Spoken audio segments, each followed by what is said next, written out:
Política nacional, né? Acabei de falar de termos da política internacional e vou saudar aqui para conversar com a gente, mais uma vez no Faixa Livre, com muita alegria. Vou saudar o deputado federal pelo PSOL aqui no Rio de Janeiro, Chico Alencar. Deputado Chico Alencar, bom dia. Bom dia a você, bom dia a todos os ouvintes do Faixa Livre. É um prazer estar aqui pela primeira vez em 2026. A vida que segue, estamos vivos e na luta, Anderson. É isso, Chico. Eu quero agradecer muito sua presença. Primeira vez que a gente conversa de fato em 2026. Eu sempre evito convidar parlamentares aqui nesse primeiro mês de ano, recesso parlamentar, porque vocês estão de férias, enfim, estão fazendo as suas, estão dando conta das suas questões, enfim. Então, agora, esse primeiro dia de fevereiro é o dia onde nós temos o retorno das atividades parlamentares no nosso país. Daqui a pouquinho a gente vai tratar a respeito disso, viu, Chico? Mas primeiro eu queria uma análise mais geral tua a respeito do momento político que a gente atravessa, porque a gente tem aí o governo do presidente Lula em meio a essa disputa eleitoral que se avizinha, né? No mês de outubro teremos eleições gerais, um governo que vai passar meio que por um desmonte, digamos assim, nos ministérios, com a saída de vários titulares de pastas, enfim, para disputar as eleições, bem como um governo que sofre pressões enormes dos partidos da direita que atualmente formam a base aliada nessa grande aliança construída pelo Lula para ganhar as eleições lá em 2022. Enquanto isso, temos uma extrema-direita aí meio que dividida entre o bolsonarismo, com o apoio do Tarcísio de Freitas, governador de São Paulo, agora formalizado, e o PSD. Deve ter aí o Ronaldo Caiado tentando romper essa polarização que existe entre Lula e Flávio Bolsonaro, que é o candidato do ex-capitão. Chico Alencar, o que a gente pode esperar desse ano eleitoral, das movimentações de governo e oposição até outubro, Chico? Anderson, hoje é dia de Iemanjá, né? Dia 2 de fevereiro. Dorival Caymmi, que nos deixou em 2008, se não me falha a memória, ele fez, entre tantas canções bonitas, um sucesso, né? Dia 2 de fevereiro, dia de festa do mar. E esse orixá, que é, inclusive, figura muito importante, seja no candomblé, seja na Umbanda, e que tem a aproximação com Nossa Senhora dos Navegantes. Hoje é dia de Nossa Senhora dos Navegantes, ou das Candeias, ou da Boa Viagem, na cultura católica. E nessa canção do Caymmi, ele lá pelas tantas diz que oferece rosas e cravos para Iemanjá, e ela me disse para eu ter paciência de esperar. Portanto, eu acho que, como canta Lenine, aliás, sexta eu vi um show belíssimo dele, do Geraldinho Azevedo, ali no Jockey, num espaço lá que eu fui pela primeira vez, mas é preciso ter muita calma, é preciso ter paciência para examinar a realidade num ano que evidentemente vai ser marcado pela disputa eleitoral. Cada gesto, cada voto, cada discurso no Congresso Nacional, cujos trabalhos são retomados hoje, já tem sessão da Câmara, inclusive, à noite, vai estar marcado pelo cenário eleitoral de outubro. A campanha é curtinha hoje em dia, a campanha formal, legal, agosto e setembro, mas tudo agora está com esse invólucro, com essa moldura, com esse pano de fundo muito vivo da disputa. E o governo não tem maioria no Congresso.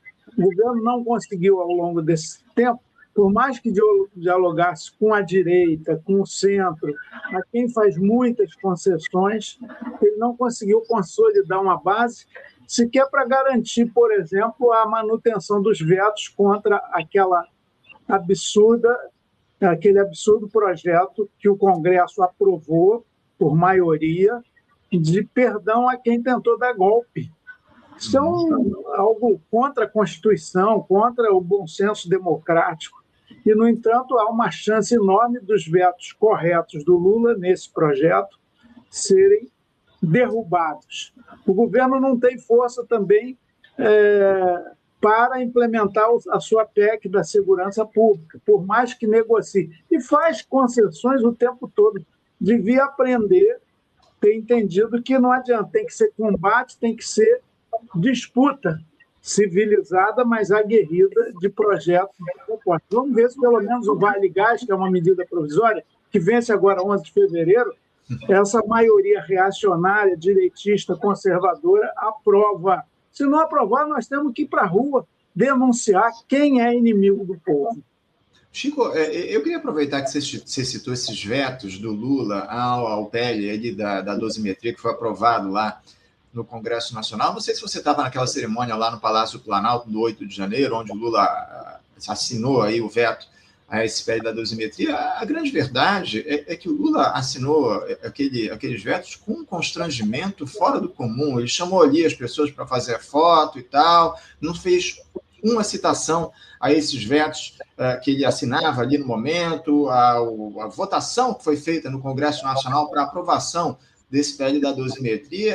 Ele me parecia muito constrangido na hora de assinar esse veto. Eu queria que você falasse um pouco sobre isso. Me parece que o Lula, nos momentos em que ele precisa se afirmar, até num cenário onde o povo questiona e critica e classifica o Congresso como inimigo do país, o Lula poderia ali se classificar eleitoralmente falando, questionando a decisão dos parlamentares de assinarem, de aprovarem o PL da dosimetria, mas na cerimônia de veto ele chama as pessoas para foto, assina, não fala nada. Como é que você vê essa postura do presidente da República?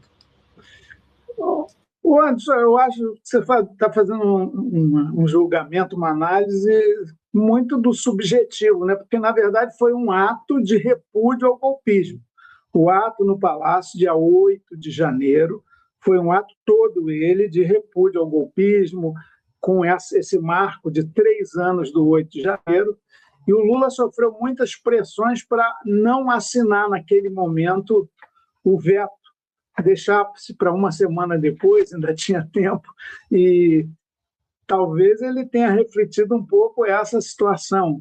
Ele pode ter ficado muito em dúvida, mas é isso, o importante mesmo, concreto, porque na vida política a gente tem que ser analisado pelo que fica, que são nossas palavras, afirmações, né, e votos, e vetos, no caso do presidente da República. Um veto muito importante, assim como os 61 vetos daquela lei da devastação que, lamentavelmente, o Congresso Inimigo do Povo também derrubou.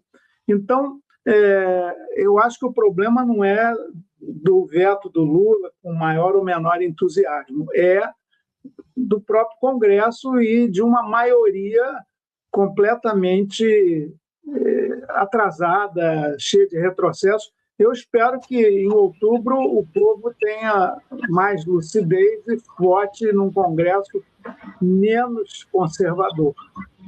Mas o Lula, diante de um cenário como esse, Chico, ele não deveria ter feito uma fala ali naquele ato denunciando o Congresso Nacional por ter aprovado o PL da dosimetria? O meu ponto é esse, é que o Lula, por mais que não tenha mostrado entusiasmo, ele simplesmente ignorou que os deputados e senadores aprovaram o PL da dosimetria. Ele só assinou ali, não falou absolutamente nada, diante da comoção popular que esse tema tem produzido. Não caberia ali uma fala contundente do presidente da República criticando a ação dos parlamentares? Antes, eu confesso que eu não me recordo da fala do Lula no ato em si, porque não houve, por isso que você não se recorda, não houve fala dele a respeito do PL da dosimetria, por isso que você não lembra. Não, mas ele falou, você está preocupado em criticar o Lula, eu estou preocupado em criticar o reacionarismo do Congresso, essa maioria que o povo já esqueceu, que votou, inclusive, na PEC da blindagem, que votou numa série de medidas de retrocesso, a devastação, por exemplo, essa anistia absurda, que bom que ele vetou, e não é a fala maior ou mais ou menos contundente dele, presidente, ali, que vai resolver a maioria ali. O problema, a contradição do Lula, e aí nós concordamos, é que ele fica o tempo todo acreditando em nome da tal governabilidade, e nós defendemos uma governabilidade de combate, de afirmação de posições, e não de conciliação o tempo todo. Veja, a União Brasil, o PP, tem ministérios no governo, que são a linha de frente, junto com o PL, da extremíssima direita, do bolsonarismo, contra o governo, lá no Congresso Nacional. Então, eu acredito que aí é que está o problema. E nesse ano, é verdade que em alguns momentos o Lula teve uma posição um pouco mais nítida em relação a isso. Mas esse ano, mais do que nunca, ele tem que afirmar propostas, projetos, como da soberania nacional, como da denúncia da invasão imperialista da Venezuela, da asfixia terrível, letal de Cuba, de apoio às políticas de Trump. Estou muito curioso para ver o que ele vai conversar com o Trump lá em março, sei lá quando eles vão se encontrar de novo. Vamos ver. Chico, falando ainda sobre eleições, eu queria avançar na discussão sobre a extrema-direita, né? Porque a gente, como eu citei ainda há pouco, o Tarcísio de Freitas, o governador de São Paulo, anunciou na semana passada, depois de encontrar, inclusive, o Jair Bolsonaro lá no presídio da Paculdinha, o apoio ao Flávio Bolsonaro, a candidatura do filho do ex-presidente, o atual senador, à presidência em outubro. A gente deve ter o Ronaldo Caiado sendo candidato dessa falsa terceira via, que nada mais é do que uma outra ala dessa extrema-direita aqui no nosso país. Isso, o Ronaldo Caiado, filiado agora ao PSD, com apoio ali do Ratinho Júnior, também do Eduardo Leite, o governador do Rio Grande do Sul, enfim. E agora surge essa figura do Nicolas Ferreira como uma liderança da extrema-direita para o futuro. Ele fez ali aquela passeata, aquele movimento saindo de Minas Gerais até Brasília, enfim. Isso produziu uma certa comoção diante até do episódio que houve lá em Brasília no final, né, desse ato. Caiu um raio ali, feriu uma série de pessoas, enfim. Eu queria saber de você até que ponto essa extrema-direita hoje ela tem capacidade de apresentar um projeto eleitoralmente viável para enfrentar o Lula nas urnas, isso depois de ter enfrentado todo esse julgamento no Supremo Tribunal Federal por conta do golpismo. Como é que você vê hoje a extrema-direita enquanto força eleitoral nas urnas para se colocar contrário ao presidente Lula? Bom, um dado da realidade brasileira, e não é de hoje, já de mais ou menos uma década para cá, é o crescimento e a afirmação, inclusive eleitoral, e com poder de mobilização popular da extrema-direita, o que a gente chama de bolsonarismo. É um fenômeno político muito forte, e eles não escondem sua simbologia, que é de extrema-direita. O próprio lema Deus, Pátria e Família vem da Itália fascista.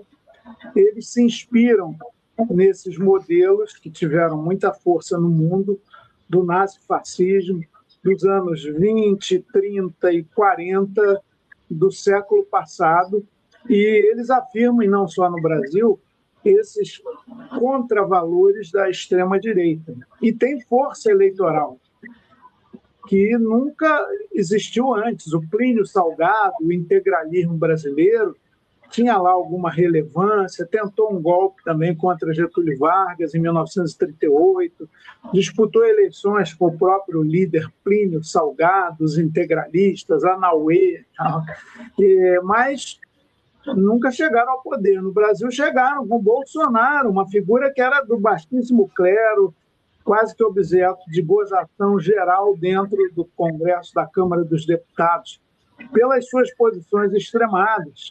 O erro da ditadura não foi ter torturado, foi não ter matado, eliminado. Ele falava essas coisas abomináveis sem cerimônia alguma. E virou presidente da República, coisa que nem ele próprio, segundo inclusive me disse num desses voos, Rio-Brasília, Brasília-Rio, onde a gente encontra, inclusive, com adversários políticos, mas ele falou que não tinha expectativa de vencer a eleição. Em vez de faixa presidencial, a frase dele queria uma barraca de praia em Angra, onde ele tem lá uma casa e botou gente da sua assessoria para trabalhar. Naval do Açaí, lembram disso? Enfim, essa figura que virou mito para a extrema-direita por uma parcela não irrelevante da população. Talvez a gente possa dizer que os que fiam no bolsonarismo são de 15% a 20% da parcela eleitoral da população brasileira, o que é grave, o que é significativo. Portanto, essa força existe, é claro, de novo, estão operando da forma da pior política. Bolsonaro preso por golpe, tentativa de golpe, condenado, 27 anos. Ele escreve num bilhetinho: quem tem que ser candidato a presidente, já que eu estou inelegível, ele não escreveu isso, mas já está considerando que a elegibilidade para o próximo pleito dele está muito difícil. Quem vai ser o candidato é o meu filho, que é em quem eu confio. E um bilhetinho de 3 linhas, manuscrito, vira determinação. Valdemar Costa Neto, notório na política brasileira, velha raposa, felpuda, já acusado de muitas falcatruas, ele disse assim: não, Bolsonaro falou, está falado. Isso é lá método político digno. Aí vai o Flávio Bolsonaro e repete aquela pataquada de uso e, assim, transgressor da religiosidade do nosso povo, e se banha, se batiza de novo lá no Rio Jordão, em Israel, como seu pai o fizeram, e ele mesmo já tinha se batizado. Ou seja, eles vão nesse caminho aí. Agora, o Flávio tem muita rejeição e vai ter que explicar muita coisa. A gente poderia listar tudo que o Flávio Bolsonaro tem a explicar das suas relações com Queiroz e com Adriano da Nóbrega, chefe do escritório do crime, Esquadrão da Morte, a fábrica de chocolates, a imóveis comprados, enfim. Ele tem um passivo que fragiliza muito essa candidatura. Tem dúvida, um passivo enorme que essa turma tem, Chico. Eu queria avançar aqui, Chico, para falar um pouco sobre esse reinício, como eu citei ainda há pouco, das atividades legislativas hoje, com uma sessão à tarde no Congresso Nacional. O Congresso em ano eleitoral é sempre uma panela de pressão, digamos assim. Em 2026 há ingredientes a mais, que são essas investigações no Supremo Tribunal Federal envolvendo a questão do orçamento secreto, envolvendo boa parte dos parlamentares lá em Brasília, agora também esse caso envolvendo o Banco Master, que a gente vai tratar daqui a pouquinho de maneira mais detida, enfim. Chico, esse retorno do recesso parlamentar pode nos trazer surpresas positivas? O que Câmara e Senado podem produzir aí em 2026, anos de eleições gerais fundamentais para a história do país? Como é que você vê essa retomada dos trabalhos no Congresso, Chico? Anderson, a minha experiência indica que nós vamos ter um primeiro semestre que é o que conta do ponto de vista legislativo, porque o segundo semestre começa em agosto e setembro, que são os meses da campanha eleitoral. Então, normalmente se faz o seguinte: uma semana em agosto, uma semana em setembro, a primeira de cada mês, de esforço concentrado, onde não se gosta coisa muito relevante, não. Então, vai ser meia bomba ali. Agora, esse primeiro semestre, tudo indica que vai ser de tentativa e recuo, tentativa e recuo. A extrema-direita vai querer aprovar algumas pautas bomba, ou derrubar vetos do Lula corretos, ou inviabilizar medidas provisórias corretas do governo, talvez dificultar até mesmo a aprovação da MP do Vale Gás, que, como eu já disse, vence agora, semana que vem, dia 11 de fevereiro, na semana do Carnaval. Mas, claro, pega mal a beça. A pressão popular, a reverberação de algumas iniciativas que atendem aos interesses da população, coisa rara no Congresso Nacional, pode fazer com que elas tenham aprovação. No mais, eu acredito que vai ser isso, o semestre inteiro. Nenhum confronto muito decisivo, é quase que um jogo de futebol onde fica mais ou menos em banho-maria, mais ou menos no meio do campo, sem ninguém ousar demais. E, claro, a exploração política desses casos que você mencionou, o que é natural e, digo mais, necessário, porque as falcatruas, a roubalheira do orçamento secreto, que, aliás, não vai gerar, infelizmente, nenhuma discussão mais profunda sobre o sentido dessas emendas parlamentares impositivas, que, a meu juízo, não deviam nem existir. Mas isso não vai avançar, é algo quase que intocável para suas excelências.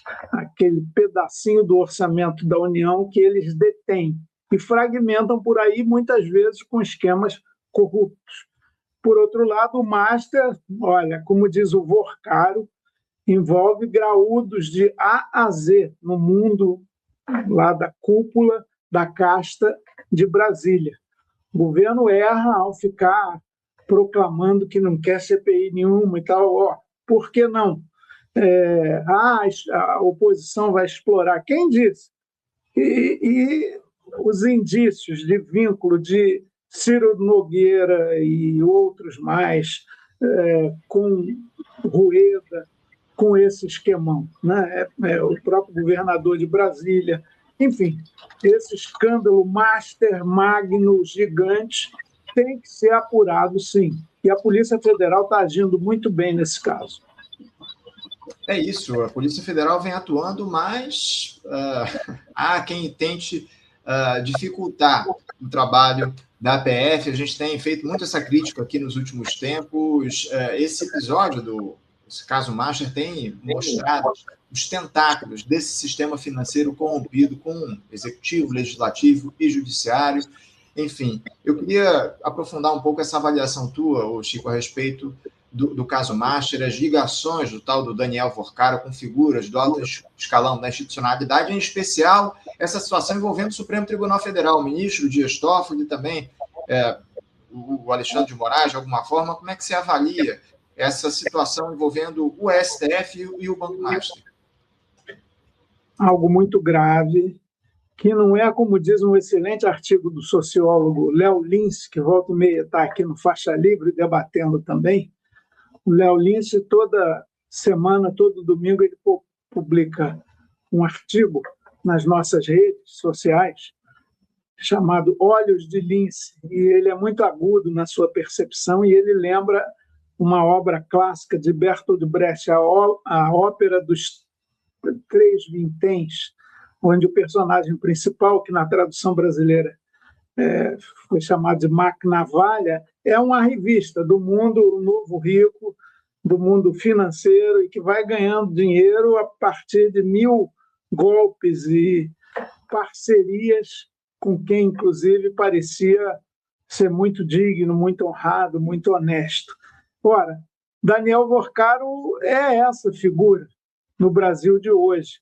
Ele ascendeu rapidamente, exagerou a ponto de ser pego, né? O que ele faz, essas tenebrosas transações, são, infelizmente, muito comuns no cassino financeiro no Brasil, talvez no mundo.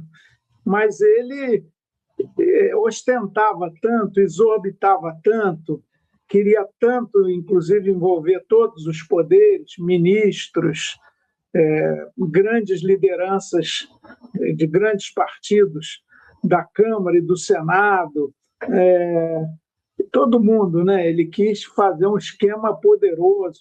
Tinha uma mansão em Brasília, tinha uma mansão lá no sul da Bahia, Trancoso, convidava esse povo para grandes banquetes, festas no exterior, jatinho para lá e para cá. Era um esbanjador até, e com muita ostentação da sua riqueza, que ele considerava que influenciaria muita gente.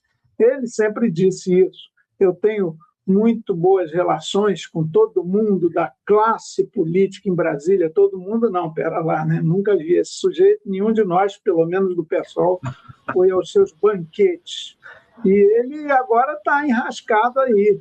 Teve preso, mas com uma banca de advogados caríssimas e mostrando o prestígio que ele tem, ele ficou preso só 12 dias. Ele disse no depoimento à Polícia Federal que, se tivesse a influência que propaga, ele não estaria com tornozeleira eletrônica. Ora, a influência ajudou a que ele fosse liberado da prisão preventiva rapidamente. Então, ele não queria nem tornozeleira. Vamos ver, se ele fizer uma delação premiada, vai dar muita confusão na República. Não creio que vai fazer, mas vamos aguardar e ver o que acontece aí. O importante é o seguinte: a investigação tem que prosseguir. Se vier uma CPI, muito bem, vamos lá, travar o debate, fazer inquirições, chamar todo mundo, inclusive figurões da política que têm aparecido aí na sua lista do Vorcaro. Era isso que eu ia perguntar para a gente fechar aqui o nosso papo, Chico. Sei que você está na correria aí no dia de hoje, dia de retomada dos trabalhos no Legislativo. Para fechar, você acredita e você considera que a CPI e uma eventual delação premiada do Daniel Vorcaro, nesse momento, são necessários para a gente esclarecer tudo que está envolvido nesse caso do Banco Master? A CPI ela é um embate político, não é instrumento de oposição, instrumento de esclarecimento e que tem o condão, ao contrário de outra da investigação muito substantiva da Polícia Federal, no âmbito da Justiça. A CPI publiciza, a CPI expõe, a CPI traz luz à questão que está sendo inquirida. Uma CPI não tem poder de prender, não tem poder de condenar, a função dela não é essa. Inclusive, ela sugere projetos de lei, pode determinar, ajudar que se aprofundem mecanismos legais de fechamento de torneiras para esses escândalos repetidos. Então, a CPI tem nenhum problema se vier, nós assinamos 3 no âmbito da Câmara dos Deputados, propostas por Heloísa Helena e Fernanda Melchiona, Rede PSOL, proposta por Luciene Cavalcante, do PSOL, proposta por Rodrigo Hollenberg, do PSB, todas CPIs em torno desse tema. Tem essa CPI mista, que é encabeçada pela extrema-direita, que está lá já com número regulamentar de assinaturas. Eu acho que ficar fazendo campanha contra a CPI gera até suspeitas absurdas e estranhas, né? Então, investigar em todos os âmbitos. E, se o Vorcaro fizer delação premiada, ele é a maior autoridade em relação ao que ele próprio fez. Então, isso vai ajudar muito também. Mas a investigação séria da Polícia Federal, sem proteger nem perseguir ninguém, é um caminho muito importante já em curso. É preciso tirar as amarras, os abafas, os sigilos absolutos, a tentativa, como o Toffoli, ministro do Supremo, andou fazendo, agora ele já deu um recuo, publicou uma nota dizendo que está fazendo tudo, que pode ser que volte para a primeira instância, como o Ibanez está comprometido, no STJ, o governador do Distrito Federal, no STJ esse processo tem que estar também. Enfim, aprofundamento, investigação, transparência, doa a quem doer. É isso.